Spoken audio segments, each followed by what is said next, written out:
Praise God! Mukha pong inaantok pa tayo eh.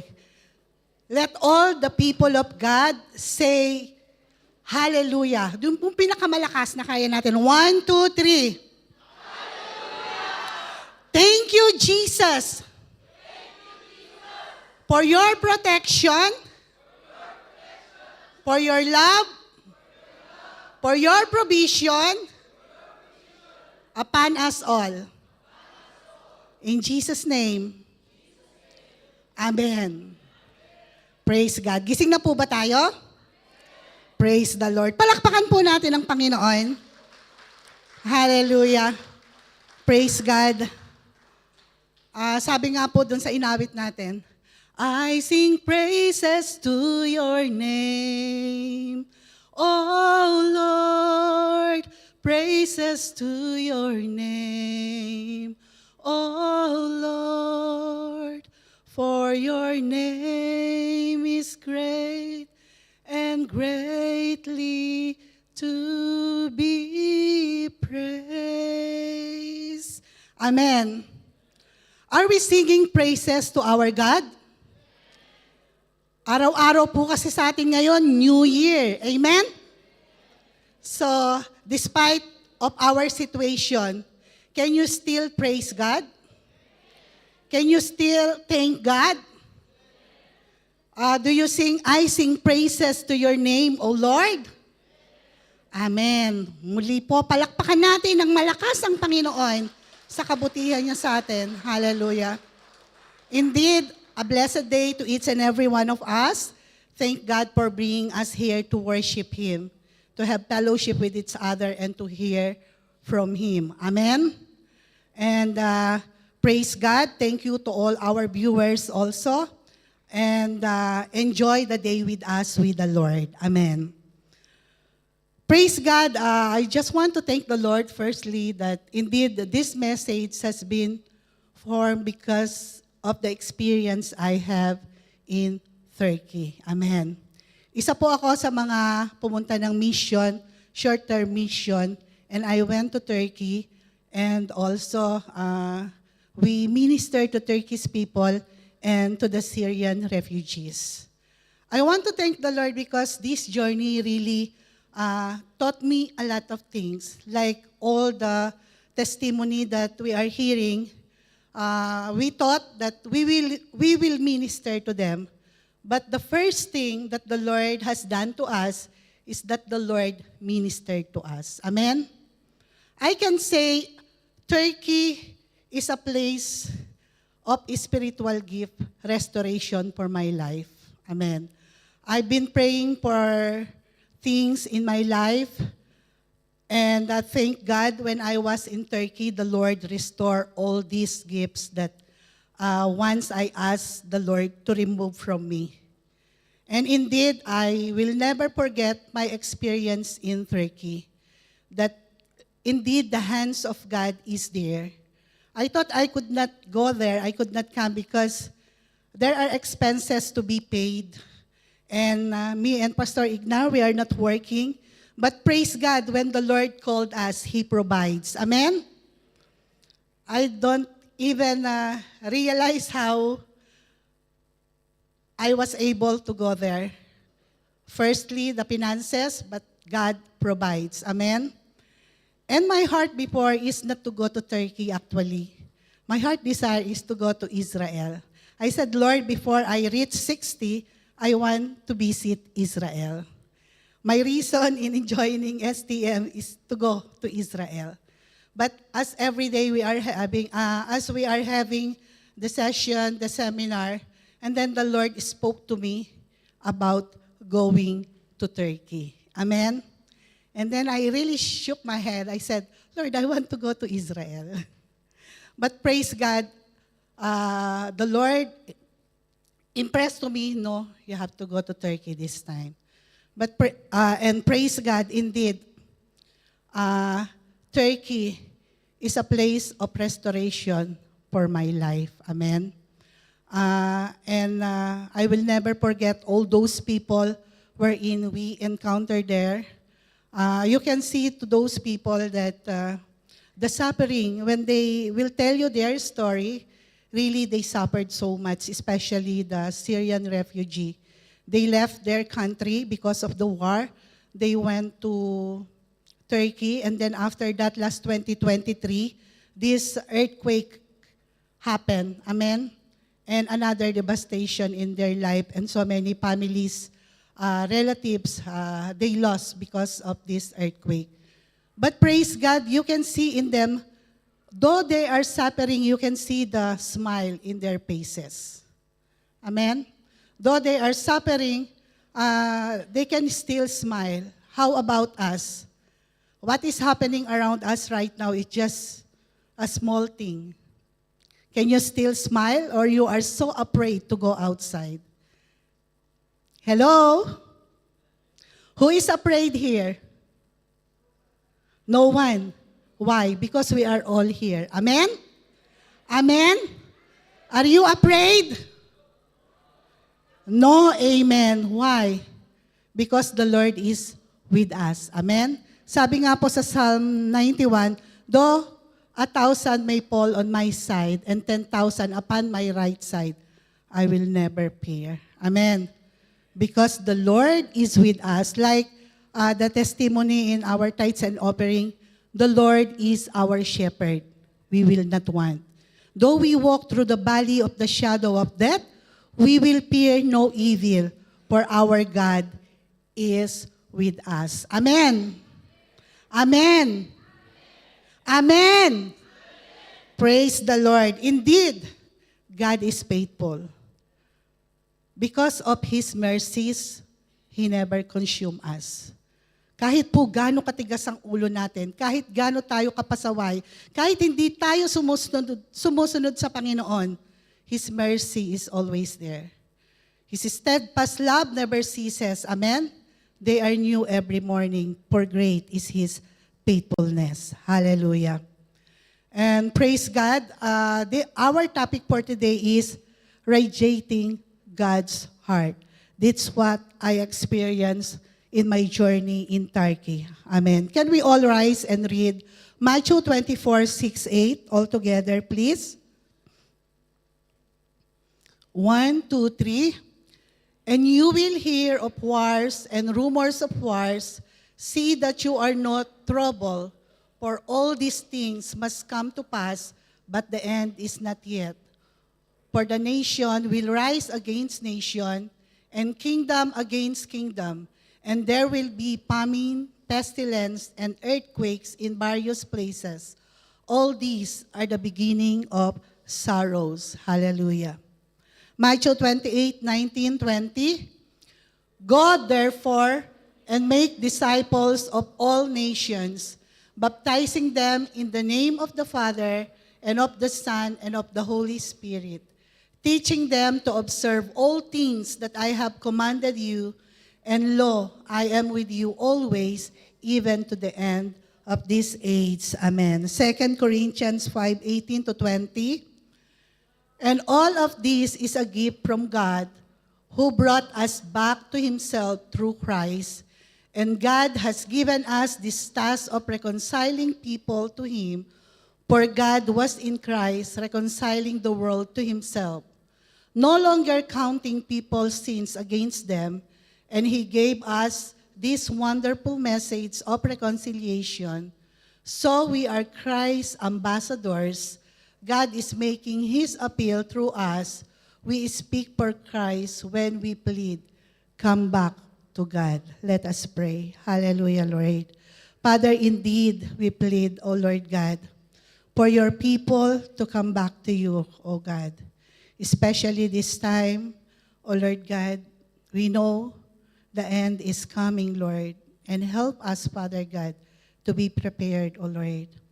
And Lord, as your ambassadors, Lord God, help us to share your gospel, O Lord God, to every place where you are bringing us, O God. Help us to share your word in Jerusalem, in Samaria, in Judea, and to all the parts of the earth, O Lord, and to all the nation.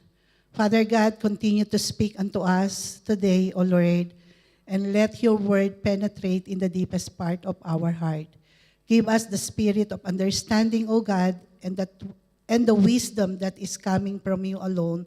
And let your name alone be glorified in our midst today. In Jesus' name, amen and amen. Hallelujah. Hallelujah. In our introduction, awareness of the times. Are we aware of the times right now? Hello? Praise God. Indeed, let us be mindful of the urgency of the gospel and our role in God's redemptive plan.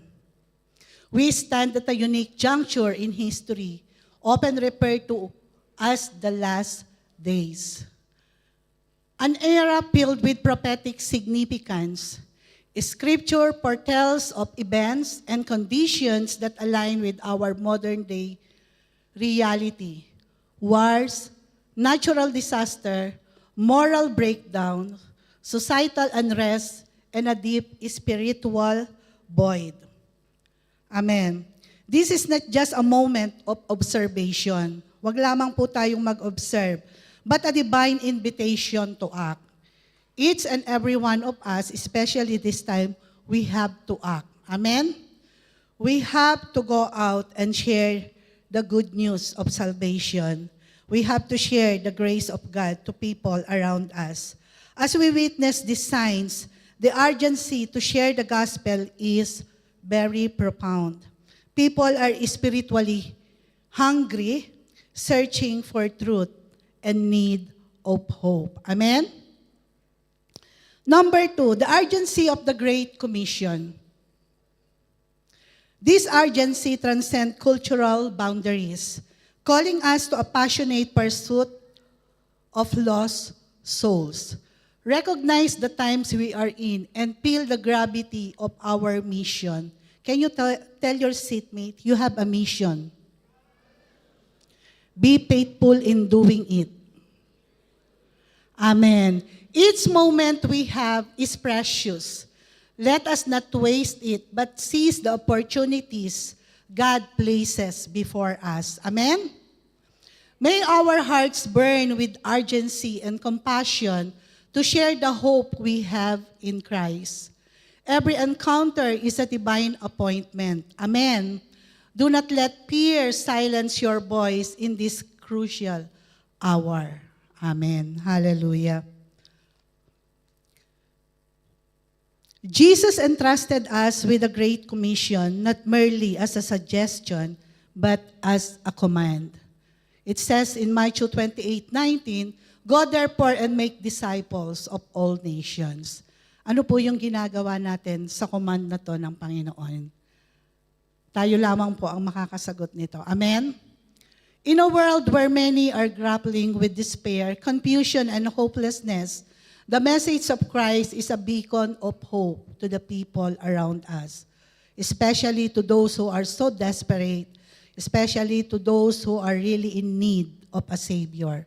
Amen? Amen. This urgency transcends cultural boundaries, calling us to passionate pursuit of lost souls. It is both a privilege and a profound responsibility to carry forth His message of salvation. Hallelujah. Praise God. Every believer's role in the mission. Ano nga ba yung role mo, kapatid, in this mission God has given us? Number 1, you have to embrace your identity. Amen? As a co-laborer in God's harvest field. Each one of us has unique and vital part to play in God's mission. It's easy to think that evangelism is reserved for pastors or missionaries, but God equips every believer with the tools and opportunities to share the gospel. Amen. Every one of us, God commanded us to share the gospel. Not only the pastor, not only the missionaries, not only the workers in the church, all of us, we have to share the gospel of salvation to others. Amen? All of us are called to this mission. Amen? All of us are called by God to share the grace that we receive from Him, to share the love that we experience from God. Huwag po nating solohin yung grace na yon. Huwag po nating solohin yung love ng Panginoon na na-experience natin right now. Huwag nating solohin yung peace that we have right now despite of the situation. Amen? We have to share it to the world. Amen? Share your personal experiences. In sharing the Word of God, you don't need to know the Bible from cover to cover. You don't need to know it. But praise God, if you know it from cover to cover, you just have to share your testimony, how the Lord changed your life. Amen? How are you before? Like, I'm the baddest person before, but now, they can see. Amen? Like that. Like, don't be shy, don't be afraid to share who you are before. Amen? Yes, you are a bad person. Yes, like you are a killer, you are a rapist, you are a gangster. Don't be afraid. Why? Because that is the old you. And that old you is dead already because you are a new creation in Christ Jesus. What is important now is the new you in Christ. Amen? Because when we share our experiences before we come to know the Lord Jesus Christ, God will use it for others also to be encouraged. Amen? You never know what people are experiencing during when you are sharing the Word of God. Maybe they have the same experience as you are, and then your testimony encourages them and give them hope. Amen? So just share your testimony and then share the love of God. Amen? Your personal experiences, share it. Relationship and sphere of influence are fertile ground for planting the seeds of faith. Embrace your identity as a co-laborer in God's harvest field. You matter in this grand mission. Amen. Sabihin mo sa katabi mo, you matter in this grand mission. Really, seriously. Amen. Once again. Amen. And tell your seatmate, do your part. Obey the Lord. No matter what. Hallelujah. Can we give the clap of praise unto God? In our main points, number 1, understanding the heart of God. If we really love God, we will understand His heart. Amen? Amen? Hallelujah. And as we understand the heart of God, we will live the gospel in our life. Living the gospel in our life. Living as a testimony. Living righteously. Living in holiness. Amen? Amen? And then, as we live the gospel in our life, Great Commission follow. Amen. Because if you have the heart of God and you are living what the word of the Lord is saying, 100%, you will not just sit there and wait. Amen. You will go out and you will share the word of God. Amen? Tell your seatmate, don't just sit here. Go out and share the word. Be obedient to God's calling. Be a true ambassador of Christ. Hallelujah. Praise God. Point number 1, understanding the heart of God, especially in times of war, chaos, turmoil, and uncertainty. You can see the pictures, right? So you understand what it means. Hello? Are you still with me? Praise God. Understanding the heart of God. If we understand the heart of God, we will know God's love is unchanging. Amen? God's love is unchanging. Sabihin nga po natin. Hallelujah. John 3:16, it says, "For God so loved the world that He gave His only begotten Son, that whoever believes in Him should not perish, but have everlasting life." Amen. Romans 5:8, it says, "But God demonstrate His own love toward us, in that while we were yet still sinners, Christ died for us." Amen. Imagine who we are. We are all sinners in the sight of God, but He loved us so much and He sent His Son to us. And His Son, He sacrificed His life for you and me. Amen. Are you not happy? Are you happy or not? Amen. Because we have seen the love of God to us. Amen. Do you love God? Amen.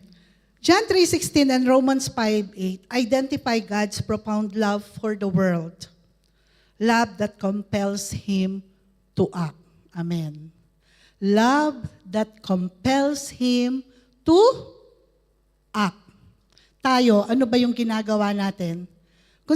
If we say we love God, what are you doing right now to prove that you really love God? Amen? Are you doing something? Are you doing something? Ang konti ng amen. Are you doing something? Amen. Kung wala po, mag-umpisa na po tayo ngayon. Para anumang oras dumating ang Panginoon, we are ready to face Him. Amen. Amen. This love is not passive. It is an active choice to invest in humanity. Even when we were far from Him, the extent of God's love is seen in His willingness to sacrifice His Son. Understanding this sacrificial love drives us toward others in our lives. We must ask ourselves, how can I embody this love in my interaction? By radiating this love, we become instrument of grace, drawing others to Christ. Amen. Are your life drawing others to Christ? Hello? Amen. Or you are being a stumbling block to others? I hope no amen. If there is, please repent. Amen? Repent. Hallelujah.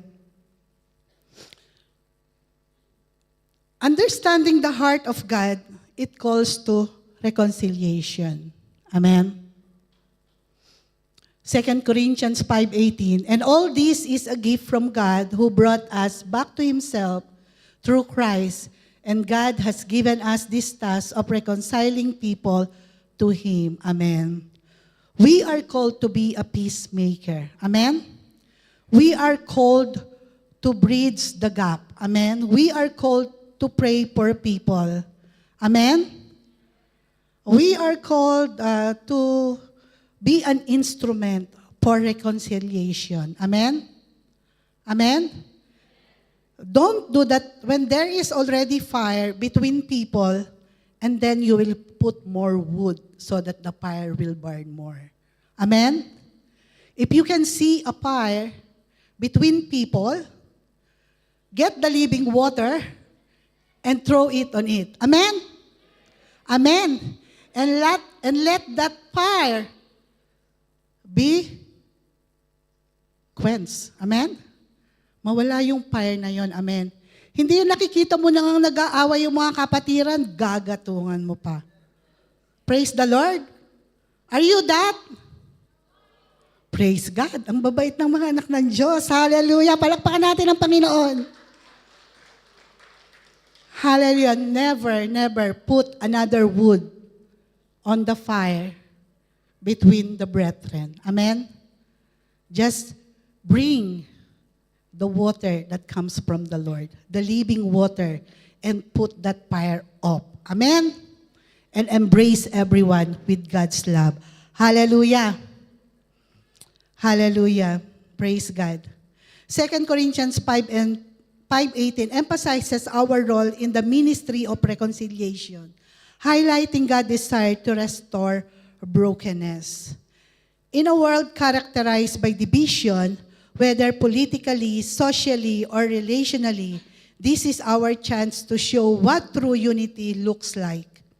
God called us to be bridge builders, facilitating dialogues and understanding among conflicting parties. Are we willing to step into uncomfortable situation to mend relationship? Hello?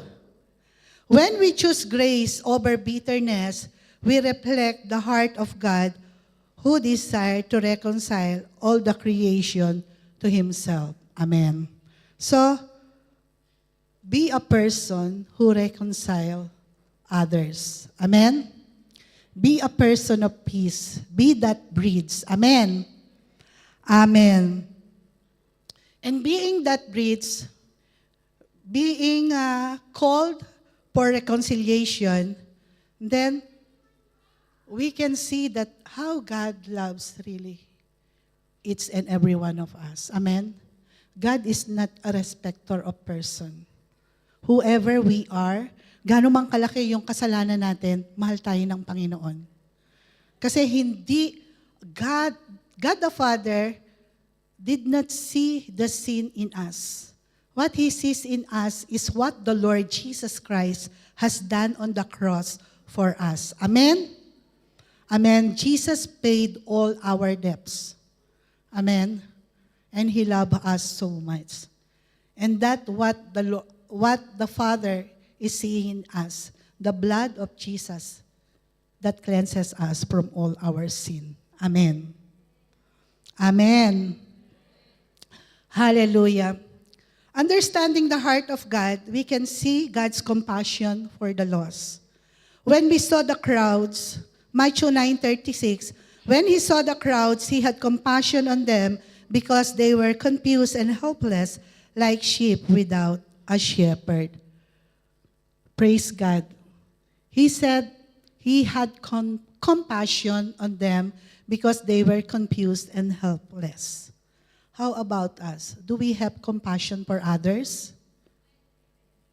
Do we have compassion for others? Or sometimes we say, buti nga sa'yo, pasaway ka kasi. Ganun ba yung response natin? Ganun ba? Sometimes. I pray na kung ganun tayo before, not now anymore. Amen? That when we see our brethren, if they are pasaway, pray for them. Amen? Try to encourage them. Don't gossip about them. They are going through a lot already. Be a hand that will help them to stand. Amen? Amen? Don't be a judgmental person. Each of us, we are having our difficulties in life. Maybe some, they are very showy, but others, they don't. Amen? That's why don't judge your brother, your sister, if you are seeing something negative.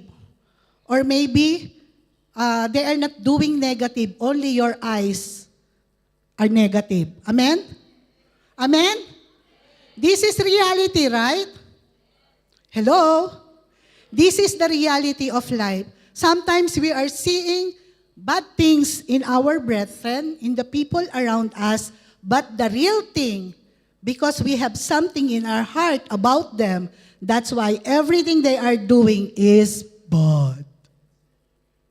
Amen? Everything they are doing, the way we look at them, the way we think of them, we think they are very bad. But you know, when you think like that, think about yourself. Because when the Lord is showing us something, we learn first, not them. So don't ever point your fingers to others. Amen. If you are seeing something in a person, and then ask God, Lord, I am like this also. If I am like this, God, please help me. Give me the grace to change. And pray for that person. Always remember, the Lord is teaching us first before them. God is just using them for us to see the mistake in us. Amen? Amen? Hallelujah. Don't play like you are the perfect one. Amen. No one is perfect, only God. Amen. We are all sinners. It's only through the grace of God we are cleansed.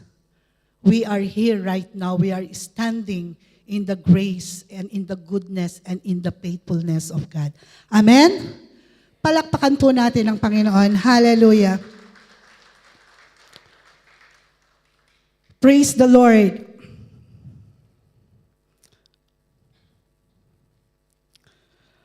Are we ready to respond with God's compassion? When we take the time to listen, support, and genuinely care for those in need, we reflect Christ's character. Our action become a conduit through which God's love flow into others' lives. Amen. Hallelujah. Point number 2, living out the gospel as light in darkness. Hallelujah. If you can see those people, the first picture, as a believers, we should be faithful in our worship to God. Amen? We should be faithful in reading and meditating His Word. Amen? We should be faithful in having fellowship with one another, encouraging one another. Hallelujah. Amen. So we should be a living testimony. Amen. They are saying, believers, true believers of Jesus Christ, they are like a walking Bible. Amen? They don't need to open the Bible to read it. They can read you. They can read me. They can read us. Amen. The way you act, the way you speak, the way you treat people, the way even you dress up. Amen? They can tell if you really love the Lord. They can tell if you are really a true believer of the Lord Jesus Christ. Why? Because they can see the light of Christ in you. They can see the light of Christ in us. Amen? So, are you living out the gospel in your life? Amen. If you can see the middle picture, this is our trip from Konya to Adana. It takes more than 5.5 hours bus in the bus. You can see this boy. I have imagined 5 hours conversation with this boy. Amen. And you know what? What make us to have conversation? I just smile at him without saying any word. I just smile at him, put my hand on my heart, and then just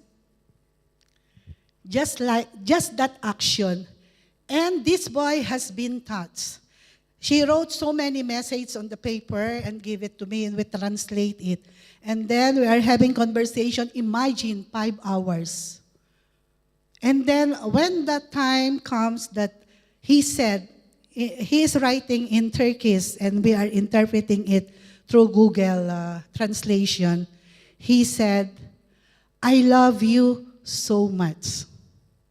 He is a 10-year-old boy and he is with his mom. He is sitting near us. And then, praise God, the Lord give me the wisdom to start sharing His word to him.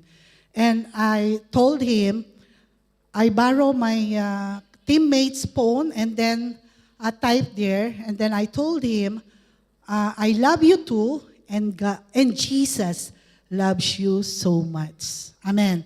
And the conversation start there. I thought, because everything that we are talking about, he used to relate to his mom. When I say about Jesus loves you and God's plan for his life, I thought his mom will stop him talking to me. But praise God, imagine more than 5 hours we are together inside of us having conversation. And thank God for all the things that we were able to share to him. And we pray for them. And when we parted our ways, he is crying. And my heart also break.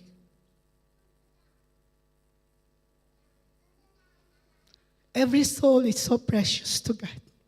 Amen.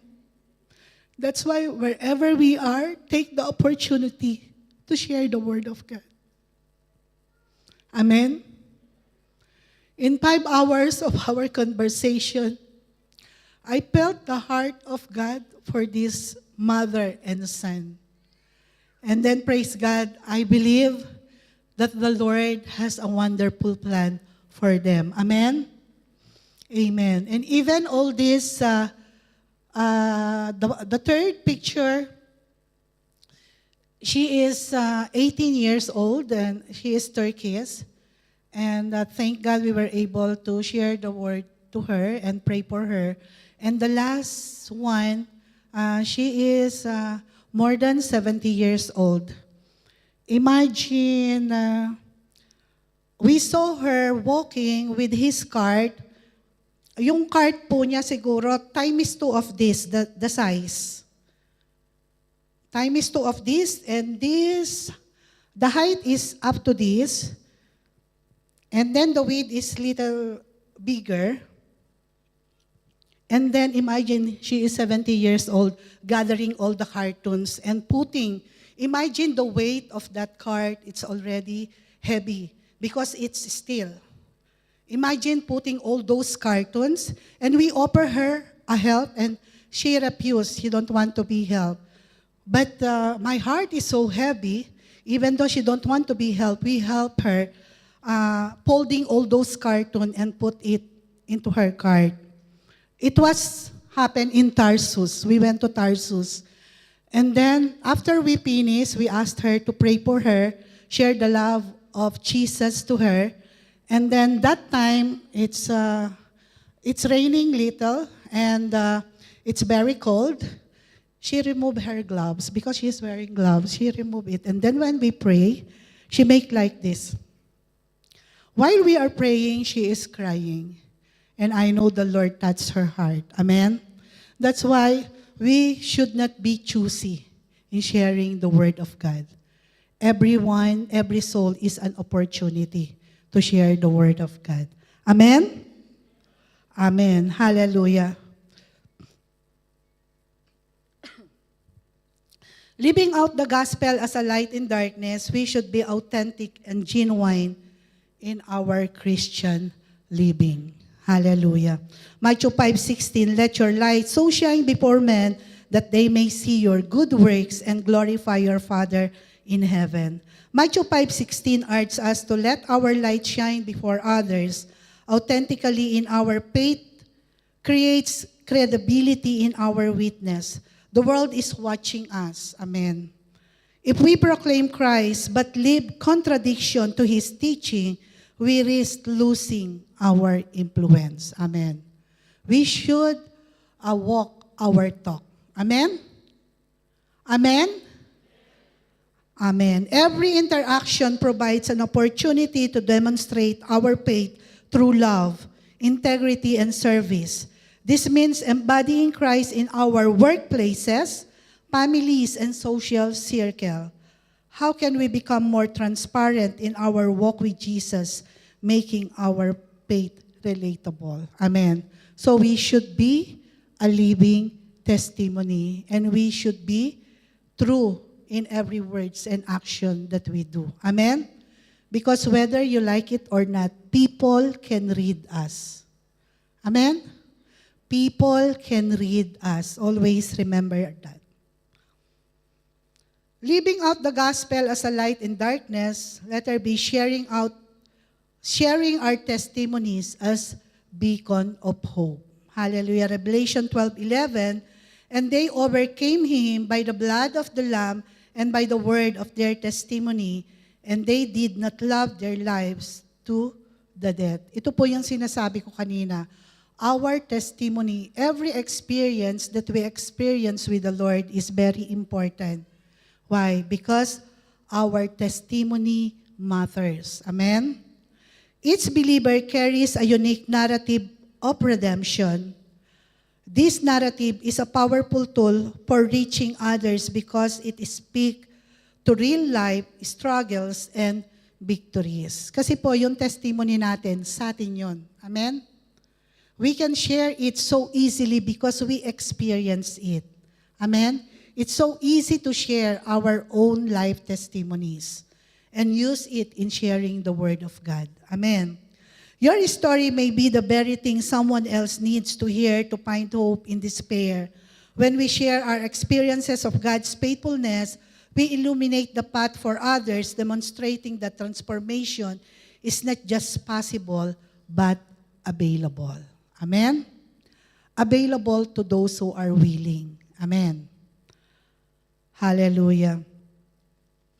Living out the gospel as a light in darkness in our acts of service as expression of love. Galatians 5:13, for you have been called to live in freedom, my brothers and sisters, but don't use your freedom to satisfy your sinful nature. Instead, use your freedom to use your freedom to serve one another in love. Amen? So what are you doing with the freedom that the Lord has given you? Are you using it to serve others and to serve the Lord?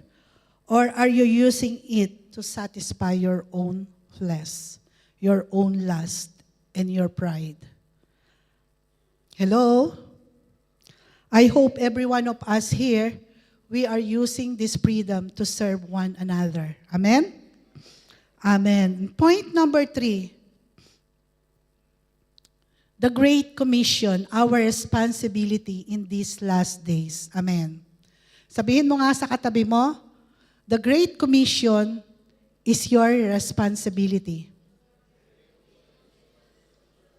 Sabihin mo sa sarili mo, the Great Commission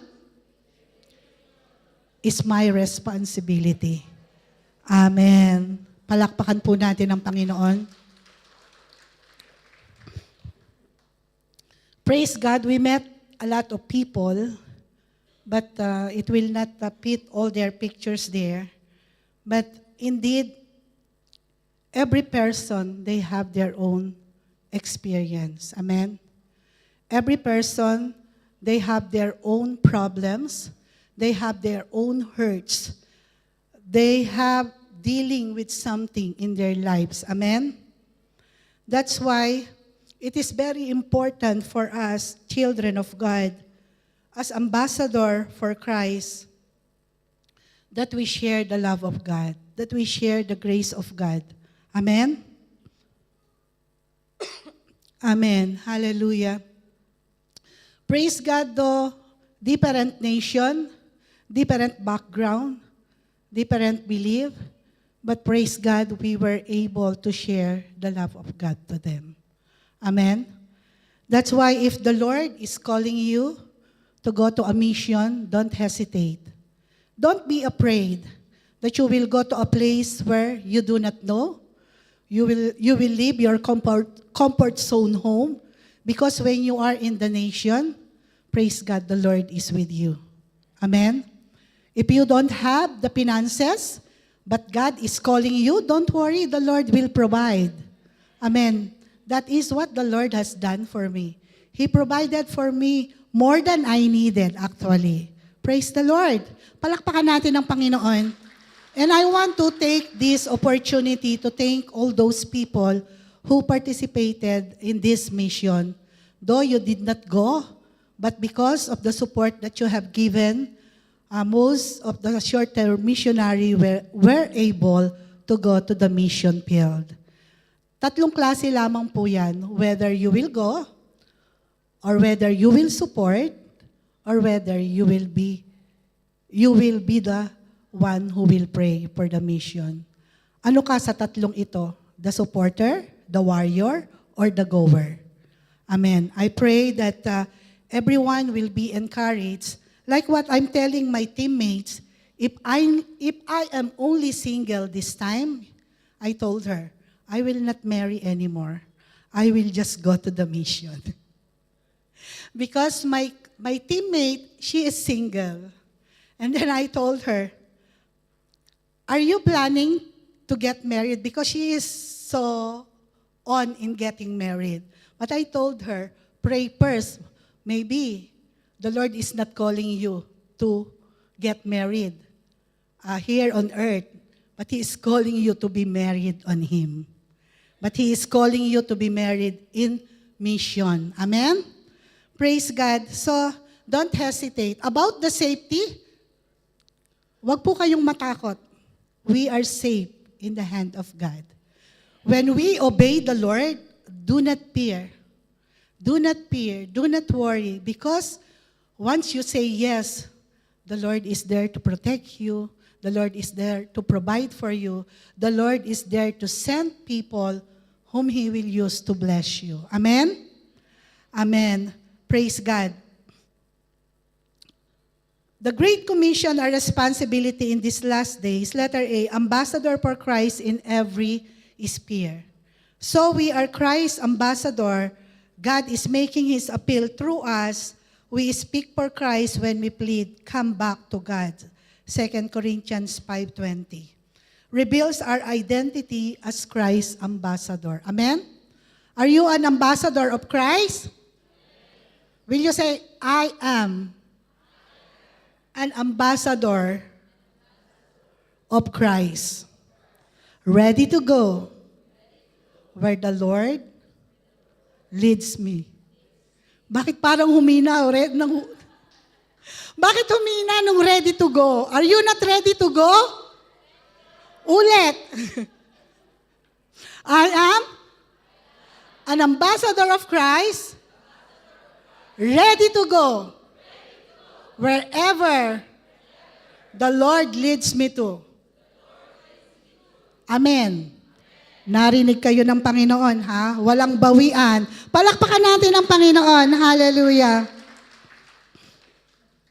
As ambassadors, we are representatives of the kingdom of God in a foreign land. Amen?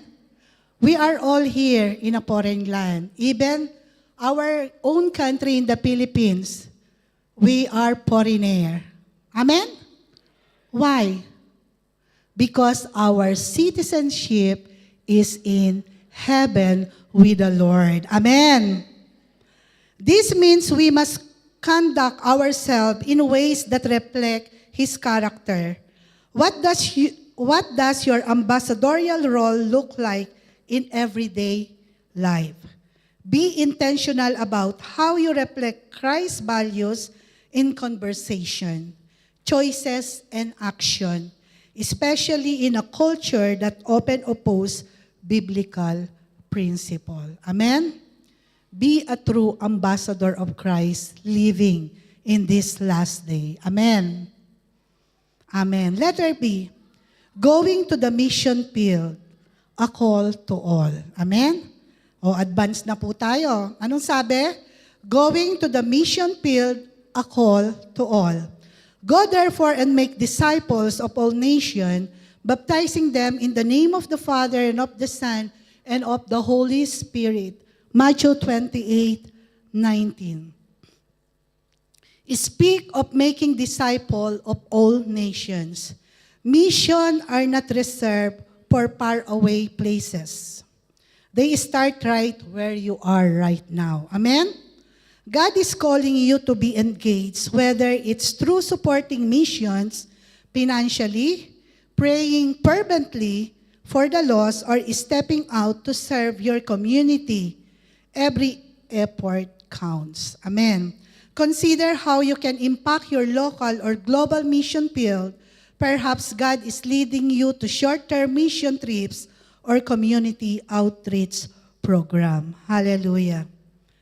And also in Acts 1:8 tell us to be witnesses in all Judea, Samaria, and to the end of the earth. Who is Jerusalem? Jerusalem is your immediate family, friends, and community. Amen? So, that's why I told you beforehand that all of us are missionaries. Amen? We have a mission with our immediate family, with our friends, and with our community. They are our Jerusalem. Our Judea, the surrounding region representing broader local outreaches. And Samaria, cross-cultural mission reaching out to those different from us. And to the ends of the earth, this is global mission, spreading the gospel to every nation. Amen. So all of us are a missionary. Amen. We should engage in every mission field the Lord is calling us. Hallelujah. The Great Commission, our responsibility in these last days, we can see as a responsibility, as a community, the power of unified witness. John 17:21, that they all may be one as you, Father, are in me, and I in you, that they also may be one in us, that the world may believe that you sent me.